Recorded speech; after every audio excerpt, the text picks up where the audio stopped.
Hello बच्चों, तो चलिए इस प्रश्न को पढ़ते हैं। आव्यूह 1-1 2 गुणा आव्यूह 2 1-1 का मान है।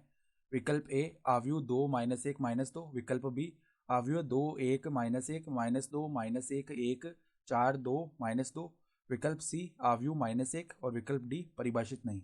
तो यहाँ पर देखो, प्रश्न में आगे बढ़ने से पहले इस प्रश्न से संबंधित जो मुख्य उदाहरण है उसकी हम चर्चा कर लेते हैं। तो देखो, मुख्य उदाहरण देखो क्या हो जाएगी। यदि दो आव्यूहों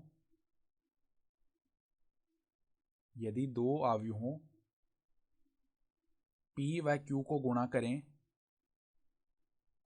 करें तो P की पंक्तियों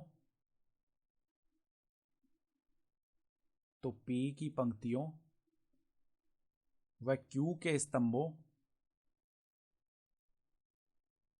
का क्रमानुसार गुणन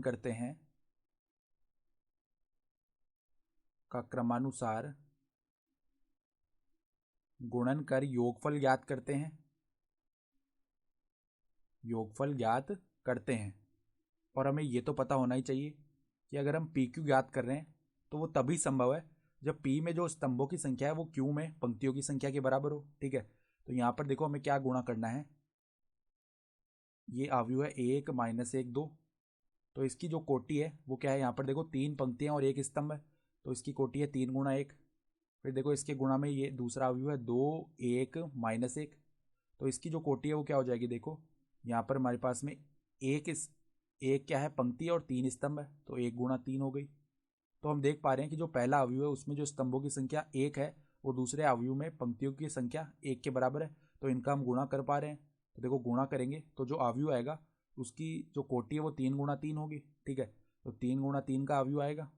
तो यहाँ पर देखो इस प्रकार का आव्यूह आएगा 3 × 3 का।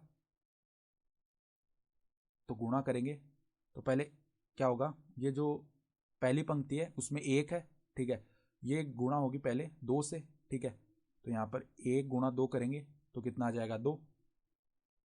ठीक है, फिर देखो पहले हमने इसको इससे गुणा कर लिया, फिर 1 जो है ये गुणा होगा 1 से तो 1 आ जाएगा।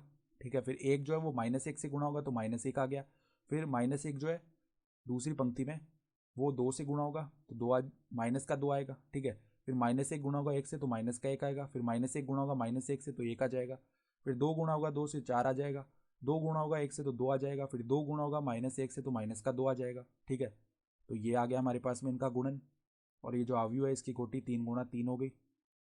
तो यहाँ से अगर हम विकल्प देखें तो जो विकल्प बी है हमारे पास 2 1 -1 -2 -1 1 4 2 -2, ये हमारा सही विकल्प हो गया।